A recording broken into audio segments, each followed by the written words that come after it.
So what I wanted to ask is the divide between alternative comedy and more mainstream comedy that's existed low these past, 30, 40 years. Do you think that still very much exists? I don't really know. I don't follow the industry that closely. Mm. And I guess the way I came up straddled alternative and straight comedy fairly evenly. Um, if you think about the Footlights, that's a bed of Mm. complete experimentation. You have really wild people thinking just out there ideas, but it's mainstream accepted as a breeding ground of very good comedy. So I think in England, maybe they're more open to really different comedic ideas. I think America is more locked down in what it thinks of as comedy. It's more formulaic, the way that jokes are constructed, and you have to come down heavily on a punchline for an audience to really recognize it. So they're things that I would think of as straight comedy just because they're not completely fitting into the mold of. So the other day I was walking down the street. Mm. They tend to be classed as alternative comedy. I I think want to hear the rest of that joke now. You teased it out there. to come to my show. I will. Don't worry. I'll be I do there. it all in that voice. Hey guys, how you doing? Sounds exciting. So, in Australia, and maybe Sydney specific, do you get the feeling that if you're trying to do something, maybe not intelligent, but maybe the crowds might think you're trying to be a smart ass? No, You don't get that feeling? I'm no. just What I trying to think, source yeah, yeah, the yeah. divide. Yeah, so I'll Well, throw out a few things. my friend and co-aggressively helpful castmate Justine Rogers runs a night called Nerd Night, where they get academics and comedians to talk about intellectual topics. Mm. Dave Bluestein and Carrie Hardy run a night called Wit Large, which is smart comedy for smart people. The thing that Sydney doesn't like is unfocusedness. Right, okay. Things that don't know what their brand are or what their audience is or what their target is. Those things, of course, thrive in universities, or there's a room that the Roxbury runs on Sundays called Fuck Club, but that's its own brand. It's sort of Mm. fallen into its own pattern, and I think that happens in Sydney very quickly. If you don't know what you are, Mm. no one's interested. Okay, that's good. Yeah, that's wrapped up. So Sydney likes it to be a thing, have a poster, have a brand, and then you'll find your own audience maybe.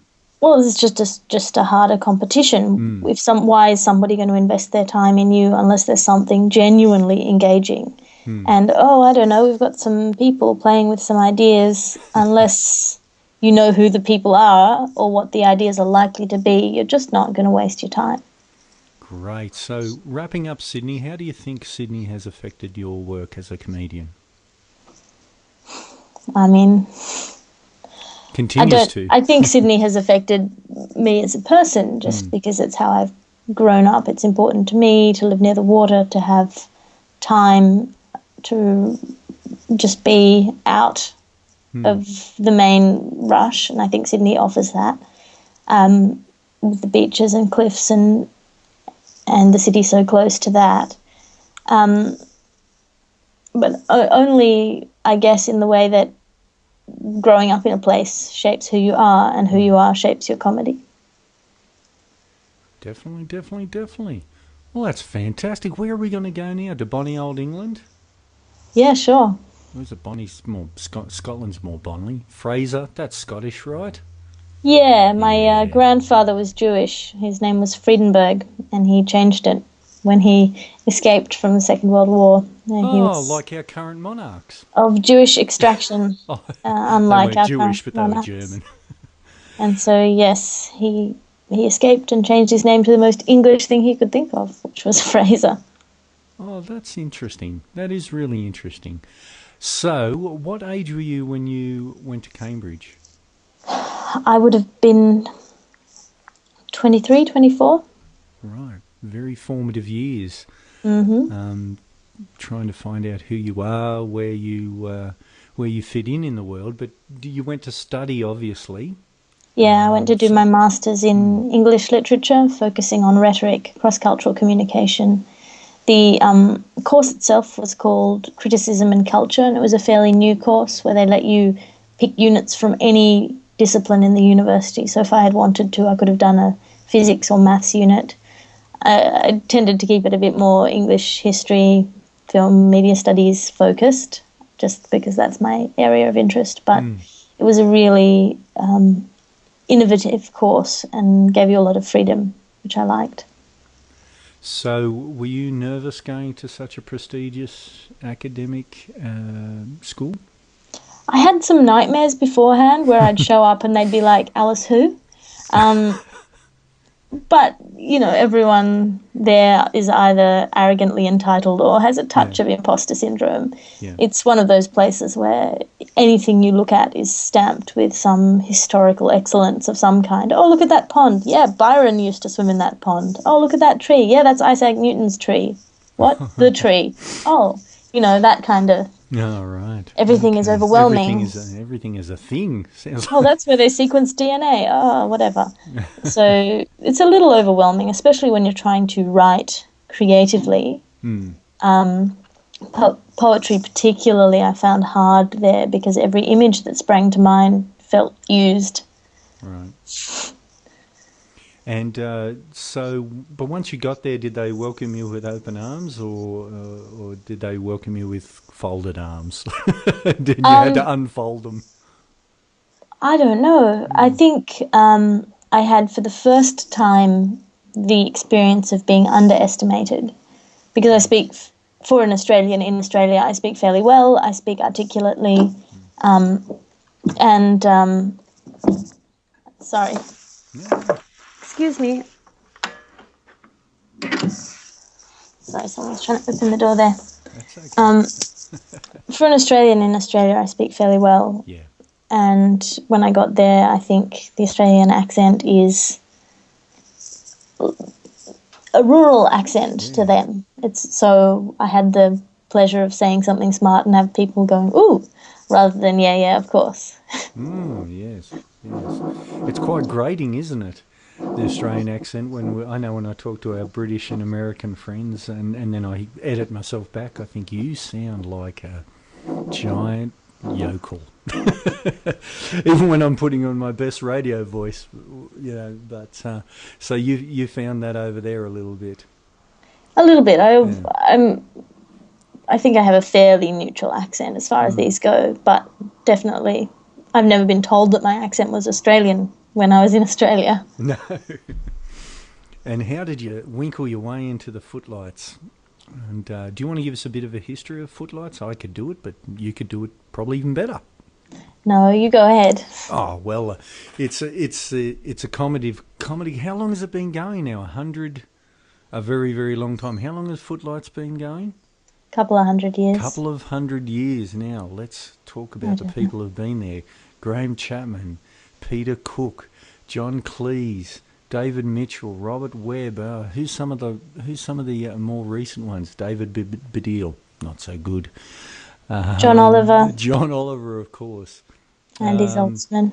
Yeah, chuck in some more. Go for your life while I see. Oh, Emma Thompson, Kenneth Branagh, yes. Rowan Atkinson. Rowan Atkinson. What's he been doing?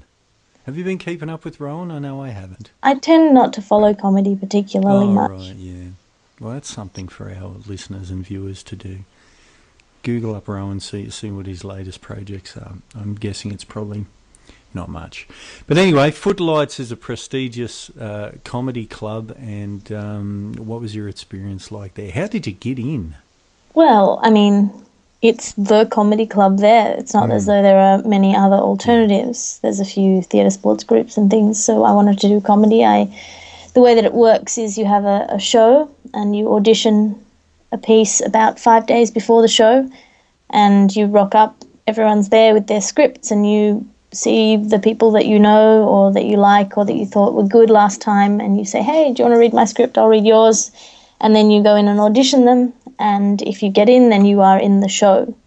And I was in every show, every smoker that while I was in Cambridge. So that was a nice thing. And then after a couple of months, you have the executive committee turnover where the old exec moves out and the new exec moves in. And then aside from that, you have various Cambridge Footlights stalwart shows. You have the pantomime or the panto, and you have the touring show. And I was in neither of those because I came back to Australia at that time. But so that's what the Footlights is. So did you hone your craft there further, or did it take your comedy in different areas?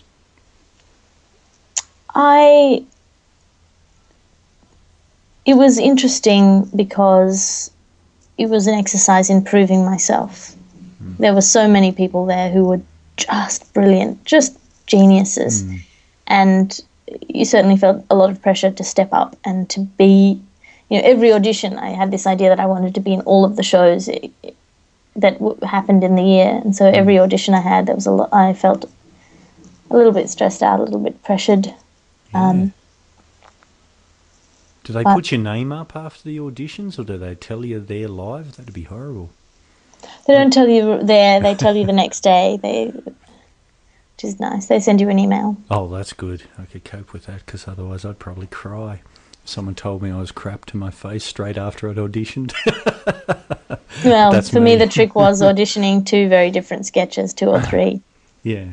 So depending on the balance of other sketches that they'd got, there was a good chance you'd slot in. Great. And how many people were vying for how many slots in each smoker? I really don't know. It could be, I guess when I was auditioning, you just don't notice the people around you. Between, 50 and 100, I really have no idea. But there was there's a certain group that tended to get their sketches in, and then there were always a few others who were trying to get in. Right. And can you think of anyone just sort of in your class that we might look out for? Abby Tedder. Right. She's brilliant. She's a brilliant writer and stand-up and performer. Lucian Young.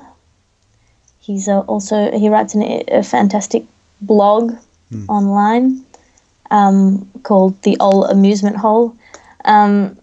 There's Sam Sword, who was the head of the Footlights while I was there.